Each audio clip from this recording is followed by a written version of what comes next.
Холодно, стоит паренек, руки в карманах штанов, весь посинел, трясется от холода. Подходит дед, спрашивает: «Что, замерз, малыш?» «Нет, только я сам замерз, а малыша я руками грею».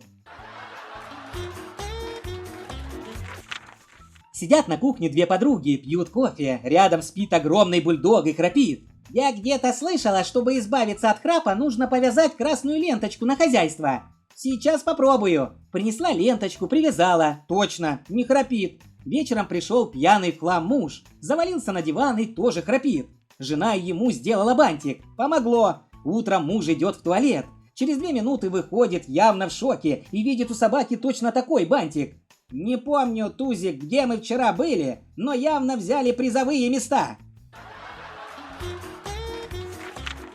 Женщина покупает на базаре 10 петухов и 1 курицу. Продавец ей говорит: «Надо наоборот, 10 кур и 1 петуха. Пусть хоть ей повезет». Мама спрашивает дочь: «Маша, тебе 6 лет, откуда у тебя эти деньги?» «Мне чужой дядя дал». «За что?» «Чтобы я не говорила папе». «Что? Что не говорила папе?» «Что я видела его в твоей спальне, мама». Старшина роты выстроил на плацу молодое пополнение. «Вы у меня будете работать, работать и еще раз работать». «А как же насчет учиться, учиться и еще раз учиться?» – выкрикнул кто-то из строя. «Кто это сказал?» «Товарищ Ленин». «Ну а вас, Ленин, я буду в наряд и еще раз в наряд». Один еврей говорит другому: «Абрам, ты знаешь, как я к тебе отношусь. Если у тебя случится беда, обанкротится твоя фирма, рухнет твой банк, сгорит твой дом, приходи ко мне, посмеемся вместе». Мальчик пристает к отцу: «Пап, а как устроены мозги?» «Отстань!» «Ну как устроены мозги?» «Отстань! У меня другое в голове!» Сын приводит свою девушку знакомиться с родителями. «Мама, папа, познакомьтесь, это моя суженая». Отец: «Сынок, да какая же она суженая, когда весит 120 килограмм? Она скорее расширенная». Мужик пришел наниматься на работу стрелочником. Его спрашивают: «Что вы будете делать, если увидите, что 2 поезда едут по одному пути навстречу друг другу?» «Закрою семафор». «А если семафор испортился?» «Разверну красный флажок». «А если у вас не окажется флажка?» «Побегу за женой. Она у меня ужасно любит всякие катастрофы смотреть».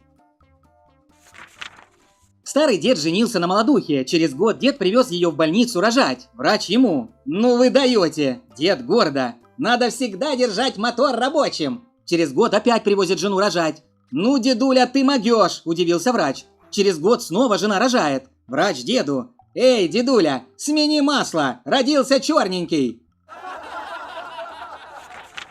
Врач говорит пациенту: «Если не бросите пить, можете попрощаться с печенью». Пациент: «Прощай, печень». Охотники выпили и затеяли разговор о своих женах. Первый говорит: «Моя как серна, стройная, нежная, с огромными глазами». Второй: «А моя хитрая, лукавая, но быстрая, проворная, ну как лиса». Третий: «Не знаю, как у вас, а моя внешне на человека похожа». Приходит как-то очень старая бабуля к гинекологу. «Какие же это у тебя проблемы, бабушка, в твоем-то возрасте?» «Да вот, хотела я у тебя, милок, спросить, правильно ли я вложила свой ваучер?» Еврей читает книжку и время от времени выключает и включает свет. Жена спрашивает: «Абрам, что ты делаешь? Переворачивать страницы можно и в темноте». Муж с женой обсуждают, кого приглашать на новогодний вечер. «Ивановых позовем?» «Обязательно. Такие люди милые, интеллигентные, так рассказывают всегда интересно. А Марата? Ну как же без Марата? Гитара, душа компании. А Шурика? Да ну его, зануду невоспитанного. Скучный он. Ни юмора, ни вкуса, ни такта. Помнишь, как-то на групповуху его позвали? Так мало того, что пришел, бухой, так еще и весь вечер свою жену имел». Мама с маленьким мальчиком возвращаются поздно вечером домой на такси. Мальчик из окна видит женщин, стоящих на обочине. Спрашивает маму: «А что это за тети там стоят?» Мама, смущаясь, отвечает ему: «Это тетеньки тоже были в гостях. Ждут, пока за ними мужья приедут». Таксист вдруг вмешивается: «Зачем вы ребенка обманываете? Пусть пацан знает правду. Это проститутки, мальчик. Мальчик спрашивает: «Мам, а у проституток есть дети?» «Да, сынок. А что они сейчас так поздно одни делают?» «Работают таксистами». Приходит рядовой к командованию с важной информацией. «К тебе жена, товарищ прапорщик». «Не к тебе, а к вам, рядовой». «Никак нет. К нам она вчера приходила, а сегодня к тебе». Разговор двух детей в садике. «А вот моего папы нет». «Как это нет? А он 3 года назад собрал чемодан с бельем и ушел в баню». «А разве так долго моются?» «Не знаю. Бабушка говорит, что он совсем смылся». Встречаются две блондинки, одна другой говорит: «Я вчера была у окулиста». «Да? И что он тебе сказал?» «Сказал алфавит учить». Кладбищенский сторож, мертвецки пьяный, обходит свои владения. Смотрит, мент стоит возле могилки. Подходит к нему и спрашивает: ты кто такой?» «Участковый инспектор Петров, 16-й участок». Сторож заряжает ему лопатой по башке. «Врешь! Нет у меня на 16-м участке Петрова!» Идет урок в начальных классах. Учительница спрашивает: «Дети, расскажите, как вы живете во время кризиса? Как экономите?» Олечка говорит: «Мы не едим мясо уже полгода». Васечка: «Мы чистим зубы только раз в день». А Вовочка: «А мы мамку выгнали». «Ты что, Вова, как же это?» «Да мы посовещались с папкой. Я уже давно титьку не беру, а у папы не стоит. А для соседа ее кормить, извините». В 3 часа ночи звонок в дверь. Муж: «Кто там?» «Грабители, нам нужно 100 килограмм золота». «А 105 килограмм не надо?» «Ну давайте 105. «Ксюшенька, золотце, вставай, за тобой пришли». Сидят за столом 2 еврея, у одного из них недавно умерла жена. «Изя, тебе надо найти себе новую жену». «Я знаю, Абрам, но мне надо, чтобы она обязательно болела астмой». «Но зачем тебе больная астма, Изя?» «Знаешь, Абрам, после Сарочки осталась куча лекарств». В супермаркете. «Пакет?» «Нет, спасибо». «Хорошо, с вас 3400 рублей». «Простите, но суммарно выходит 1500. «Извините, на некоторые товары прошла акция, а ценники старые, еще не успели поменять». «Хорошо, вот 5000 рублей». «Что это? Какая-то странная бумажка, не того цвета даже». «Как что? Это 5000 рублей 1995 года. Просто старые деньги, еще не успел поменять». Когда муж забыл о годовщине свадьбы, жена обиделась, но промолчала. Через некоторое время он вспомнил о памятной дате и явился домой с цветами и подарками. Жена спрашивает: «Это по какому же поводу?» Муж, прикидываясь обиженным: «Как? Неужели ты забыла, что 9 лет, 2 месяца и 5 дней назад мы с тобой поженились?» Разговаривают 2 друга. «Ты знаешь, я сегодня поставил нашему директору ультиматум. И что же ты ему сказал? Или вы повысите мне зарплату, или я увольняюсь». Ну и чем все закончилось? Мы приняли компромиссное решение. Он не повышает мне зарплату, а я не увольняюсь.